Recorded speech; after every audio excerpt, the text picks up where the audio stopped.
The Honorable Minority Leader takes precedence. Mr. Speaker, I stand to support the report of the Budget and Appropriation Committee on the Supplementary Budget 2. Mr. Speaker, I want to commend the prudent management of finances by the Treasury. Mr. Speaker, I used to be in this House for many years, where every financial year we used to have 3, even 4 supplementary budgets. This financial year we are having only 2. And this one is very minimal, and the majority leader will agree with me. But during last parliament and the other parliament, previous regimes, we used to have supplementary 1, 2, 3. There's even a time I think we went to 4. That tells you that the people who are running the Treasury today know what they are doing. They know their work, Mr. Speaker. So, Mr. Speaker, this is the way to do. Even next financial year, we want to move maximum to 1 supplementary.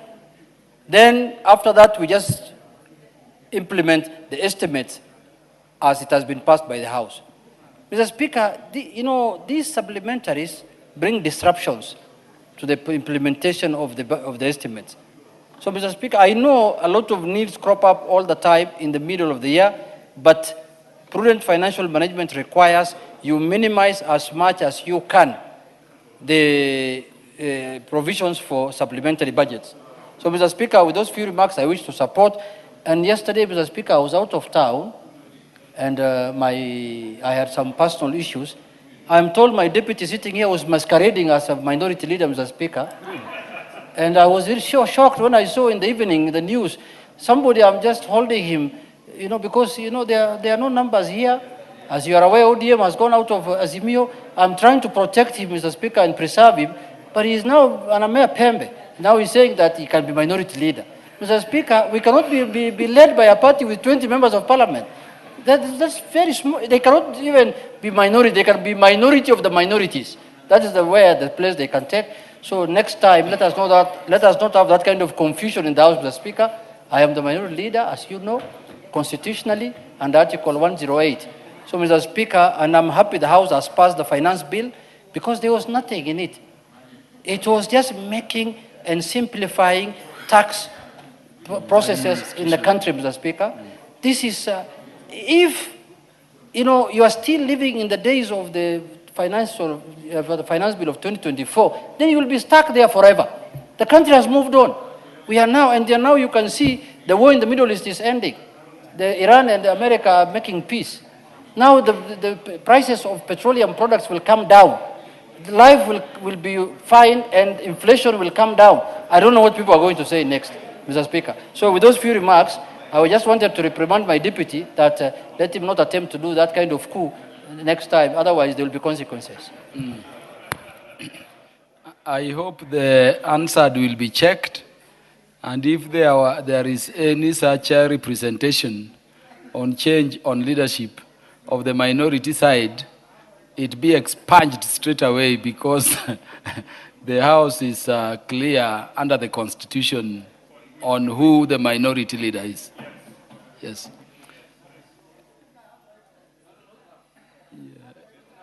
Honorable Irene Mayaka.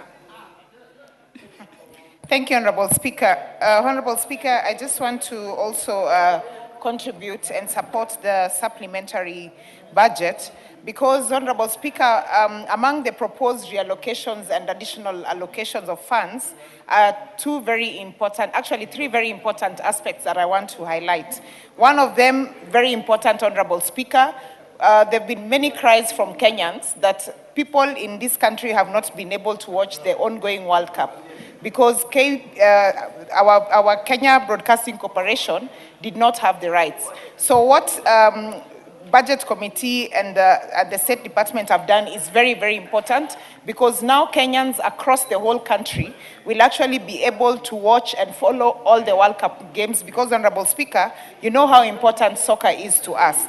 Secondly, Honorable Speaker, is the additional expenditure towards preparations for our sports, especially for the upcoming AFCON, Honorable Speaker, because as we have seen the example of what has been done by the United States, Canada, and Mexico, as East Africa as well, we want to do a fantastic tournament when the AFCON comes. So allocation of this fund is very important for them to be able to prepare the stadiums and ensure that we are ready for the AFCON next year.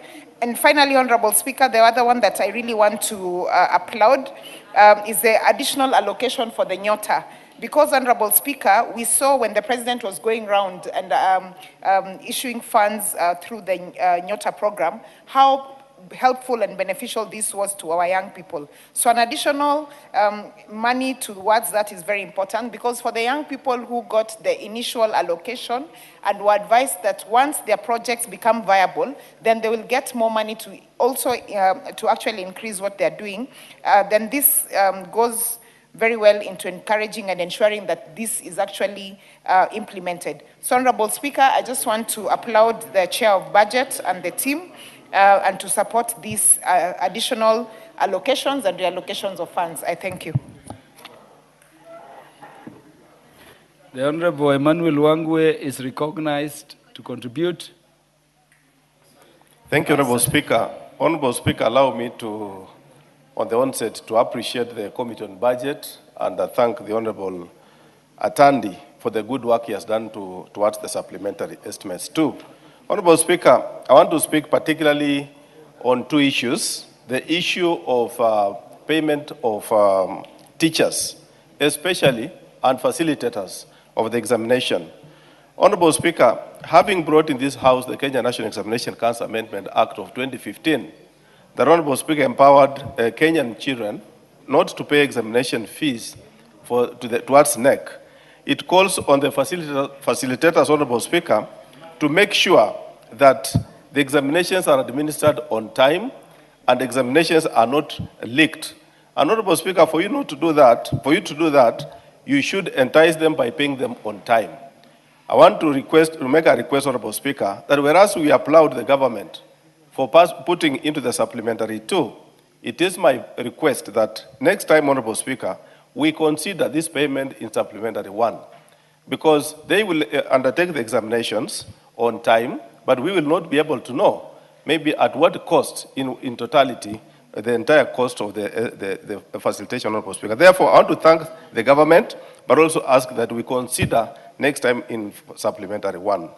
Honorable Speaker, what also calls for me to appreciate the estimates too is the issue of Nyota. The country, Honorable Speaker, is outright with the youth. We have to call a spade a spade. The youth population, Honorable Speaker, must be considered. We must look at the youth with a very open eye, support their interests, and also make sure whatever we budget considers the youth, Honorable Speaker. And factoring the Nyota program, the remaining portion of the Nyota program, is a good thing. And we encourage the government to continue with that spirit, Honorable Speaker, such that we continue supporting the youth program through Nyota. Honorable Speaker, the final thing I've seen that is positive in this program is the facilitation of water program. What they've just put in, Honorable Speaker, 2.3 billion for the dam in Kwale is a good thing. Let us call a spade, Honorable Speaker. Many people say Kwale is near the ocean, so it has water from the ocean. That is not true. They deserve this dam, Honorable Speaker. As Kenyans, let them have this dam. And also, Honorable Speaker, now towards the main budget, let us also have the Kakamega Bungoma Bulk Water Program implemented into the main program, so that even us as Kenyans can access water, and not just water, but clean water. Thank you, Honorable Speaker. I beg to support.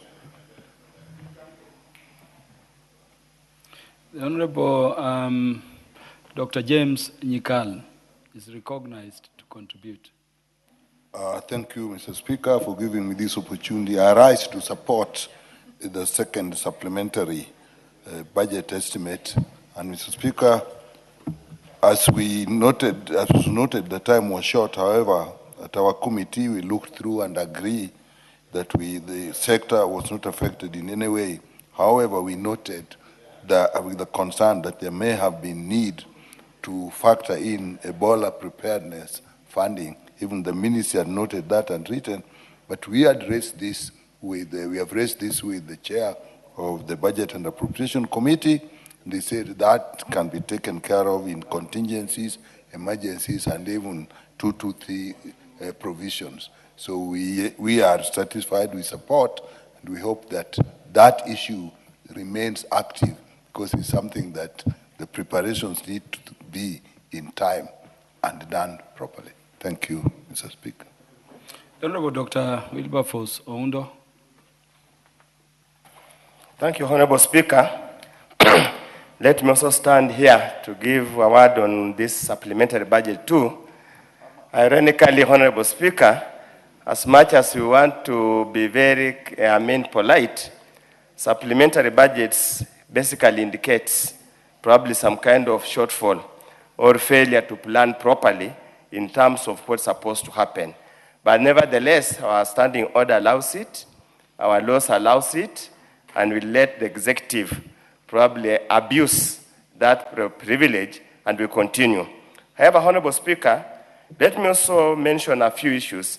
The issue of Nyota, I sit in the Committee of Trade, Industry and Cooperative, where the State Department is domiciled for oversight, and indeed we raised with them that once after the first disbursement, the second disbursement was taking too long, and the youths being the kind they are, they were becoming receptive, and it was going to become a political hot nightmare for everybody.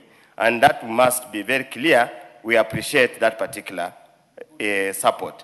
However, Honorable Speaker, there are two curious increases that probably the chair of the Budget Committee, Budget and Preparation Committee, will be kind enough to probably explain to the members and to the country as a whole, because, Honorable Speaker, there is vote 1017. That's the State House. The figure has increased by 1 billion. So at the end of this financial year, State House alone would have gobbled 18 billion. Probably with the fullness of time when he's replying, you need to explain what has necessitated such a huge consumption by the State House to get to that particular level. It is unprecedented in the history of this country, and it will be in the best interest of the country for them to explain exactly why that kind of expenditure has become necessary, because we have not seen any serious development, and I'm sure the mabatis that have been changed in State House cannot surely take up a whole 18 billion unless those long and endless, Honorable Emmanuel Luangwe is on a point of order. Honorable Oundo, you take your seat. Thank you, Honorable Speaker. With all due respect to our Professor of Economics, the great member of Funyula, it is not in order for him to say, is it in order, Honorable Speaker, to say a parapet wall is equal to mabatis? Thank you, Honorable Speaker. Honorable Oundo. I really don't know what's out of order, because it's my contribution, it's my debate, so I don't know really what's out of order. Honorable Speaker, secondly, yes, the country is going to host AFCON, and we must move with speed to make sure everything is in order. But Honorable Speaker, the word outside there, and many of us are grappling to understand what is exactly happening. Is the sports fund becoming another cash cow, so that at any given time, we're doing things that are not necessary? Honorable Speaker, look at the calculations. I think they're getting close to 4 billion additional funds. Of course, the question arises, between now and the end of this financial year, do we really have the capacity to absorb 4 billion? Between today and 30th June, do we really have the capacity to absorb 4 billion in various actual development activities? This is not recurrent. And probably also I would request the chair of Budget Appropriation Committee just inform the people. You see, now we are living in a transparent and accountable society. We need answers. We don't want to be seen that Parliament becomes a mere rubber stamp to release funds that cannot be absorbed and which cannot be accounted for properly. There are already integrity issues concerning the real cost of Talanta Stadium. Those are issues that remain unresolved.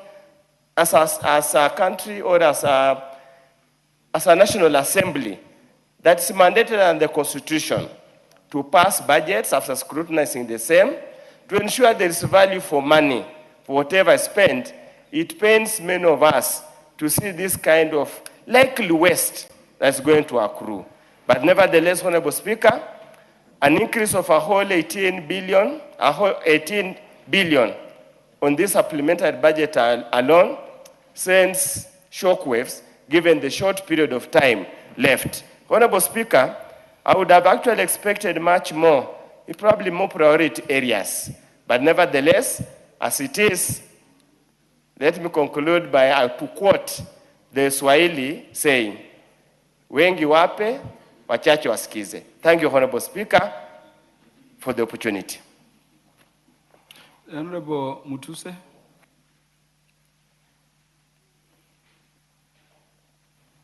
Thank you, Mr. Speaker. I rise to briefly support the report of the Budget and Appropriation Committee that I am a member of for the second supplementary. Mr. Speaker, as has been explained by the chair and the leader of the majority party, the main purpose of supplementary 2 is to align, number 1, the expenditures with actual revenue collections, so that as we cross the year, our books are balanced. Number 2, we are also providing funds, especially where we have development partner funded projects, and the government has its own matching fund obligation, so that the matching fund obligations are also provided for, and that we have ensured is done. In terms of the monies that are being appropriated to the Sports, Arts and Social Development Fund, and which the Honorable Dr. Aundo spoke about 4 billion shillings, I think Kenyans, because it is an era of transparency, like he has said, these are monies that have been raised from appropriations in aid in terms of the monies and fees charged through betting. And these monies are being appropriated under the Sports, Arts and Development Fund to pay already certificates that are due for some of our stadiums. The Honorable Undo, you know, you raised some fundamental issues around sports which are being responded to.